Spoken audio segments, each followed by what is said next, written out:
Chanda, အောင်ချမ်းသာ Muslinda, မုစလိန်နာ Damayida, ဓမ္မရိတ်တာ Damayonai, ဓမ္မယုံနာ Yoboya, ပူဇော်ဖို့ရန်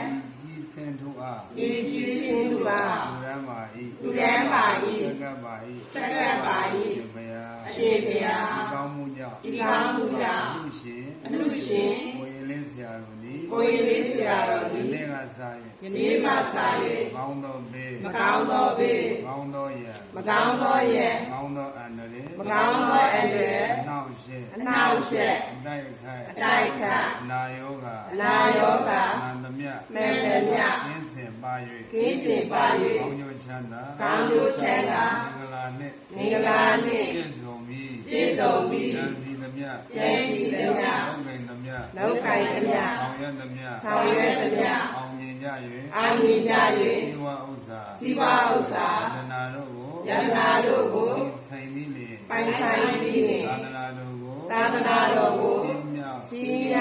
Maya Valoi, အားရရပါလို့ Simpaya, အရှင်ဘုရား Kaumui, ဤကားမှု၏ Movago, ဘုရားကကို Yadana, ဤနေရာဌာန Idana Mima, ဤသာနာမြေမှာ Sija Gundo, ရှိကြကုန်သော Dana Mu, သာသနာပြု Sao Shao, ဆောက်ရှောက် Bongo Mountain, ပုဂ္ဂိုလ်ပါနှင့် Shin Nashin, အရှင်လည်းရှင် Nashin Bondoa, တိုက်လည်းရှင်ပါလို့ပါ Amya Amya, အမြအမြ Ewe Bai, ပေးဝေပါ၏ Amya Amya, အမြအမြ Ewe Bai, ပေးဝေပါ၏ Amya Amya, အမြအမြ Ewe Bai, ပေးဝေပါ၏ Alo, အားလုံး Nya Ya အ Yue, မြရ၍ Yamma, ကျမ်းမာ Nanda Vili, ချမ်းသာပြီး Idana Mi, ဤသာသနာမြေ